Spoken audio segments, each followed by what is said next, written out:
बिस्मिल्लाहिर्रहमानिर्रहीम नहमदुहु व नुसल्ली अला मुहम्मद रसूलुल्लाहि करीम।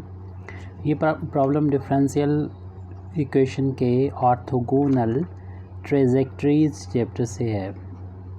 तो यहाँ पर हमको प्रॉब्लम दे रखी है, find the orthogonal trajectories of the curve r to the power n is equal to a to the power n cos n theta where a is a parameter. a यहाँ पर पैरामीटर है। तो सबसे पहले तो हमने जो गिवन इक्वेशन ऑफ कर्व है उसको यहाँ पर लिख लिया है और इसके बाद इसका हम डिफरेंशियल इक्वेशन फाइंड करेंगे और फिर डिफरेंशियल इक्वेशन जब आ जाएगा तो उससे हम ऑर्थोगोनल ट्रेजेक्टरी का डिफरेंशियल इक्वेशन फाइंड करेंगे और उसको इंटीग्रेट करके हम उस डिफरेंशियल इक्वेशन जो मिलेगा ऑर्थोगोनल ट्रेजेक्टरी का उसको जब सॉल्व करेंगे इंटीग्रेट करके तो फिर हमें ऑर्थोगोनल ट्रेजेक्टरी मिल जाएगी।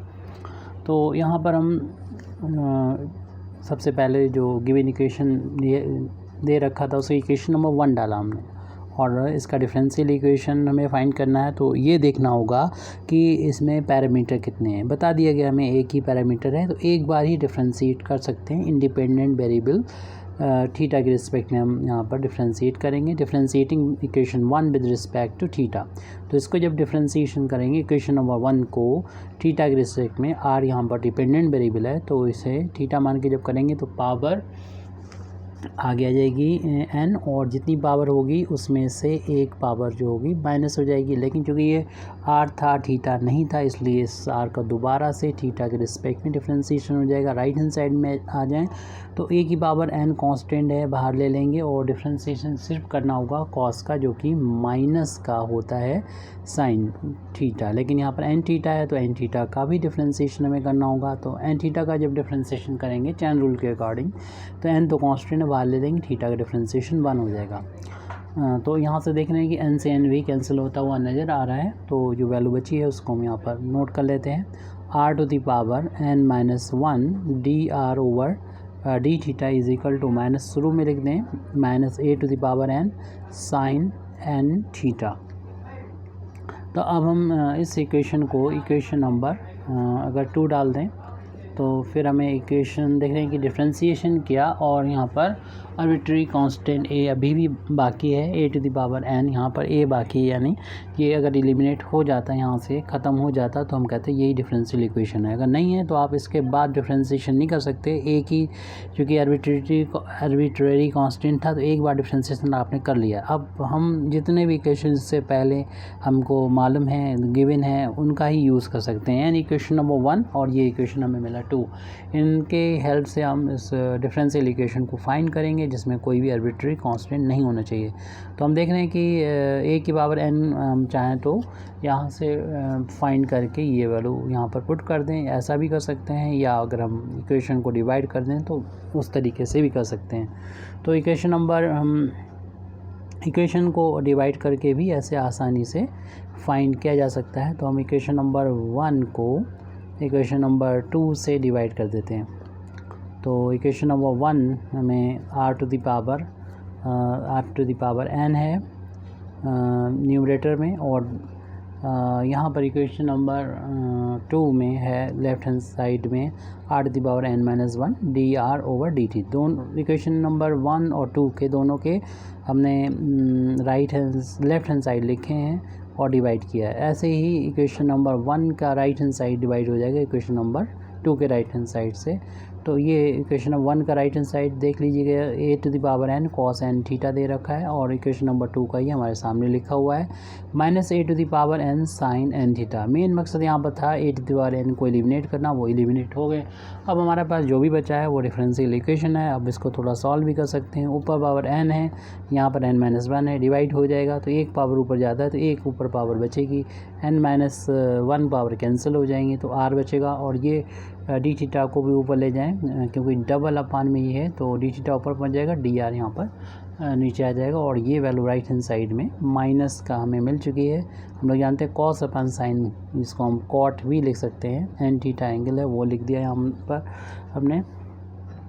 अब ये डिफरेंशियल इक्वेशन आ चुका है जो हमारा गिवन इक्वेशन था, यानी गिवन कर्व था, उसका डिफरेंशियल इक्वेशन आ गया। अगर हम फाइंड करना चाहते हैं ऑर्थोगोनल ट्रेजेक्टरीज़ का डिफरेंशियल इक्वेशन, तो हमें रिप्लेस करना होगा कि यहाँ पर जो कर्व है उसके इक्वेशन को, क्योंकि आपको मालूम है कि ऑर्थोगोनल ट्रेजेक्टरी वो कर्व होता है जो कि जो हमारा कर्व होता है उसके हर एक पॉइंट पर 90 डिग्री कट करने वाला कर्व होता है।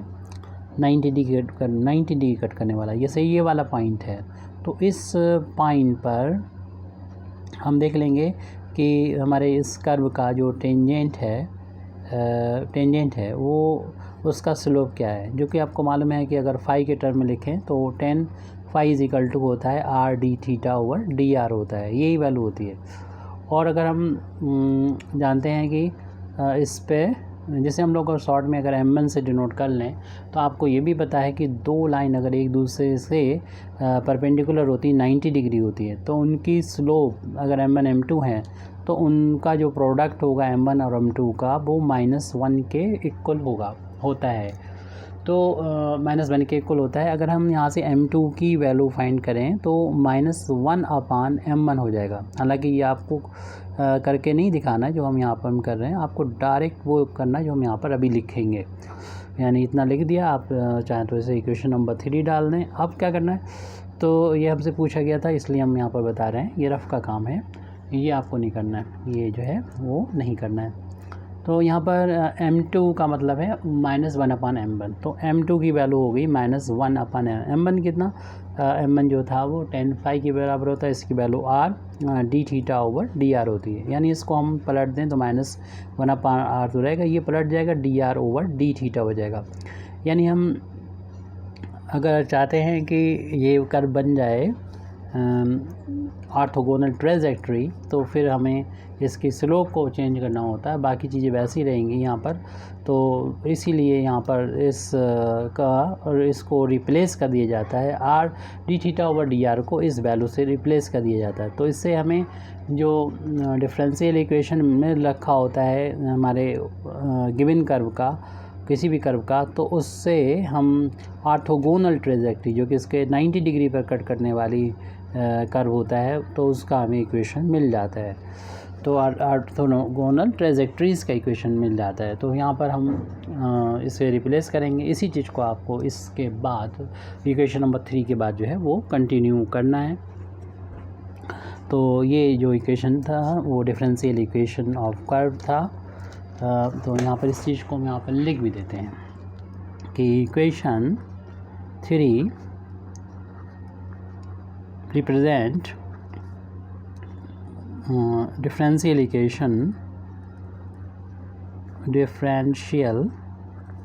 equation of given curve।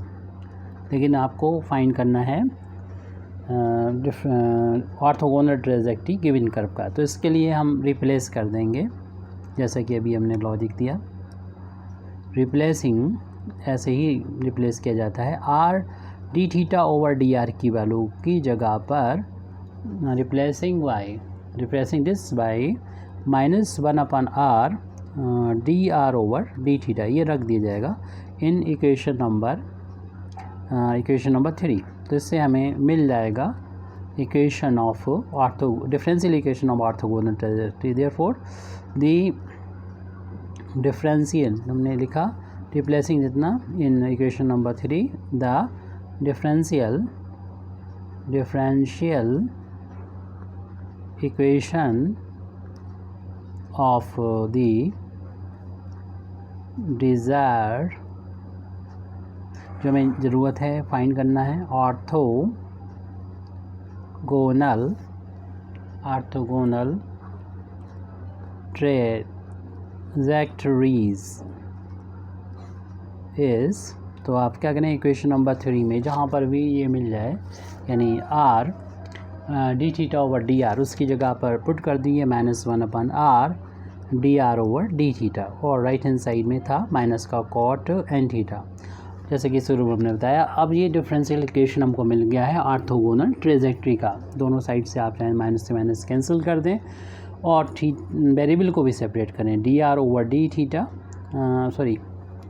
D R over r कर लें और डी थीटा को राइट हैंड साइड में, माइनस तो कैंसिल हो ही चुका है, cot n theta into d theta. तो ये डिफरेंशियल इक्वेशन तो आ चुका है ऑर्थोगोनल ट्रेजेक्ट्री का। अगर हम इसको सॉल्व कर लेंगे यानी इसको इंटीग्रेट कर देंगे तो फिर हमें जो इक्वेशन मिलेगा वो ऑर्थोगोनल ट्रेजेक्ट्री का है। अभी ये differential equation of orthogonal trajectory है। अब इसे हम इंटीग्रेट करेंगे सॉल्व करने के लिए। तो यहाँ पर लिख देते हैं इंटीग्रेटिंग बोथ साइड दोनों साइड इंटीग्रेट कर लेंगे। तो यहाँ पर 1/r भी लिख सकते हैं डी आर। यहाँ पर इंटीग्रेट कर रहे हैं cot of n theta into d theta. 1/r आपको मालूम है इंटीग्रेशन लॉग आर होता है, लेफ्ट हैंड साइड हो गया। राइट हैंड साइड में कॉट का डिफ्रेंसिएशन आपको याद होना चाहिए, तो याद है आपको, तो ये लिख देंगे log of sine n theta. अगर नहीं याद है तो हम कॉट को लिख सकते हैं कॉस अपान साइन और साइन को फिर टी मान के ऊपर डी टी आ जाएगा जो भी है।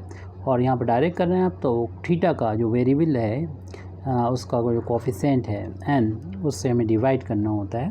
तो ये हो चुका है, सभी टर्म हमारे लॉग की फार्म में है। तो यहाँ पर कांस्टेंट ऑफ इंटीग्रेशन जो आएगा वो भी एक लॉग की फार्म में हम ऐड कर लें ताकि सिमेट्रिकल बनी रहेगी, देखने में अच्छा लगेगा। वैसे सी भी ऐड कर देंगे तो कोई गलती नहीं। यहाँ पर पूरे इक्वेशन को एन से मल्टीप्लाई कर दें ताकि डिनोमिनेटर की जो टर्म है हट जाए, सिंपल लगे। तो एन लॉग आर, वैसे तो आंसर आ चुका है। लॉग ऑफ, जैसा कि हमारा प्रॉब्लम दे रखी है उसी फार्म में हमारा ये सॉल्यूशन भी मिल रहा है तो ज़्यादा अच्छा लगेगा देखने में। ये पावर में ला सकते हैं लॉग की प्रॉपर्टी से, ये मल्टीप्लाई में n है तो इसे पावर में ले आइए। Log r to the power n, log की प्रॉपर्टी ये होती है कि log r to the power n है तो पावर आगे मल्टीप्लाई की जाती है, तो n मल्टीप्लाई में था तो इसको हम पावर में लिया है। और इसी तरीके से हम यहाँ पर भी कर सकते हैं log of sine n theta और plus log c to the power n कर लें। अब यहाँ पर दो लॉग हैं तो आपको मालूम है, तो एक बार लॉग लिखेंगे हम लोग इसमें और उसके बाद जो भी जिनके साथ लॉग था उनको मल्टीप्लाई में कर देंगे, यानी सी की पावर n को हमने पहले लिख दिया मल्टीप्लाई में साइन ऑफ n थीटा, और ये लेफ्ट हैंड साइड में log of r to the power n। दोनों साइड से लॉग को हटा देंगे, अगर दोनों साइड को लॉग को हटा देंगे तो हमें मिलेगा r to the power n, r to the power n is equal to c to the power n into sine n theta, sine of n theta. तो ये देख रहे हैं कि ये हम कह सकते हैं कि ये रिक्वायर्ड ऑर्थोगोनल ट्रेजेक्ट्री का इक्वेशन है, तो इसको लास्ट में लिख देते हैं। This is the required equation of orthogonal trajectories. Thank you very much indeed for listening me. Wa akhir da'wana alhamdulillahi rabbil alamin.